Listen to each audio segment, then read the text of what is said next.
Hi, everybody. Welcome to the Fire Up with CJ show. We have Chris Grosso, who's the author of Indie Spiritualist, no bullshit exploration of spirituality. And we're going to be talking about helping folks out there who may have friends or family that have an addiction and maybe offering some ideas and advice on what they can do.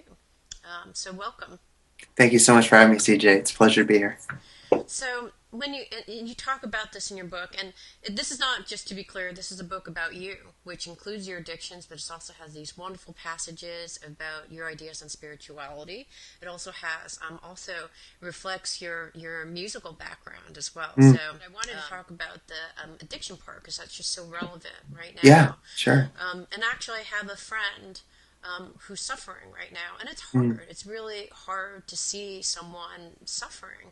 yeah. Um, what would you suggest for people who have friends or family that have someone they love that has an addiction? What kind of Mm. things that they can do are helpful or hurtful?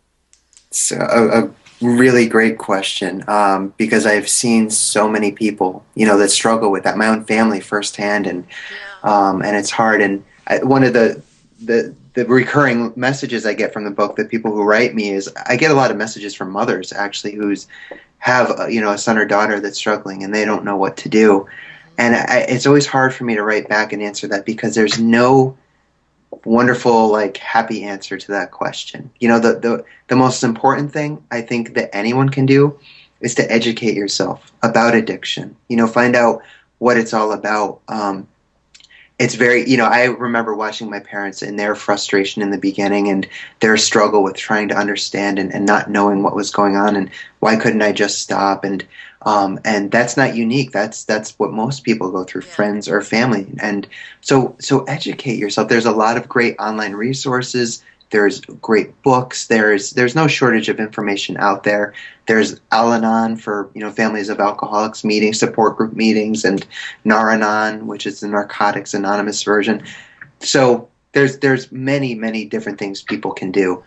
That's the first part. The other part is um, so it's twofold. On the one hand, you don't want to be an enabler. Because that's how addicts keep going. The parents don't know what to do, and they're scared that if they don't, give their child or a friend doesn't give their other friend what they need at that time, that they're going to leave them or they'll lose them, and so they end up enabling them, and it's not an intentional thing usually, and a lot of codependence actually comes from that. hmm, So the family member and parent actually needs to get help as well, some kind of therapy or treatment, right, or like I said, a support group. yeah. But on Set the other hand, boundaries. You mean to set boundaries, set or boundaries. Right. But you need to be careful when you're setting those boundaries because you also don't want to make the person feel guilty because you're just going to push them right away. yeah, So there's a lot of talk about you need to hit your rock bottom. An addict does before they come into recovery, and for me that was certainly the case. And I hit a few bottoms, and the bottom gave out, and luckily I'm still alive today. But um, family members and friends can raise that bottom. They can by setting those boundaries. And if someone's living with a parent, and you're a parent, you can let them know that if you're paying for bills, you're going to stop, or you're going to ask them to move out, and really start setting those firm boundaries. It's not easy. I know that for sure, but yeah. Because I mean, I can imagine. So you see someone literally falling down. You can, like yeah, you said in the previous interview, you see it months before. You see, yeah, like, somehow they're missing deadlines and they're not, yeah, they're not kind of coherent. They're missing meetings. You know something's going on, and there's kind of this, like, how far do you push without pushing the person into a deeper state of despondency? But then right, how do you help them, because you don't want to be too pushy, but then at the same time you see them going down a downward spiral. So what yeah. did you mean when you said setting the bottom?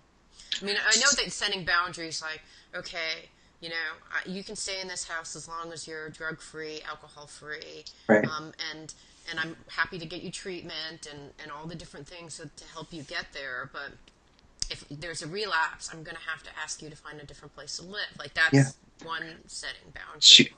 Yeah. So, I mean, for me, my rock bottom was ending up in jails, institutions, jails and institutions and psych hospitals. Yeah. What I mean by raising that bottom is what you just said, giving loving consequences to the person who's using, like saying, if you're using under my roof, you're going to have to move out, and that essentially leaves that person possibly homeless, or maybe they'll find a friend to live with, who knows, but they're raising that bottom. So the bottom doesn't have to be the places a lot of us have But gone. then they're outside of your house and seems like even in more danger, right? Because then they're living at someone else's house, maybe a crack house. I mean, in a Right. more Well, precarious situation where if you're trying to keep them safe.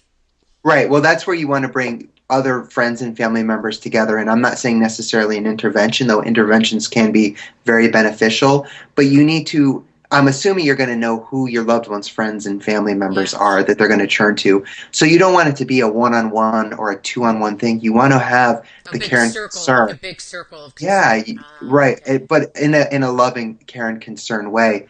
And I know that it sounds very cold. Like, what do I do if so? I tell my son that or daughter if they're going to use, they need to leave. And I find out they're leaving and or they're using, and I ask them to leave. I I mean I know that that's near impossible for a lot of parents to do, but it's literally a question of life or death. What are what are you going to do? Do you want to see your son or daughter get to that place where they need to go to treatment, want to go get help? I mean, I've seen so many people that were court ordered that went into treatment that actually got the program right away and have been in recovery for many years. I've also seen the opposite where people wanted it. Myself, I was one of them, and I couldn't get it. Hmm. So it's tricky, like there's no one It's definitive just answer hard. It's for hard to it. see when people suffer. I think you just have to let them fall. I mean, it Yeah, sounds so no, awful, and I don't know how you you're could right. possibly do it. But because it's not me, it's easy for me to say. But just having that conversation is just Yeah. it makes your heart ache.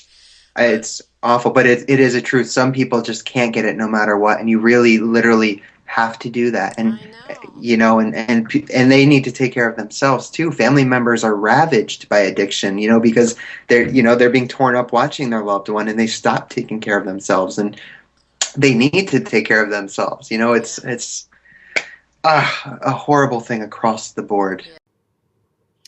Hey, thank you so much for listening to the Fire It Up with CJ show.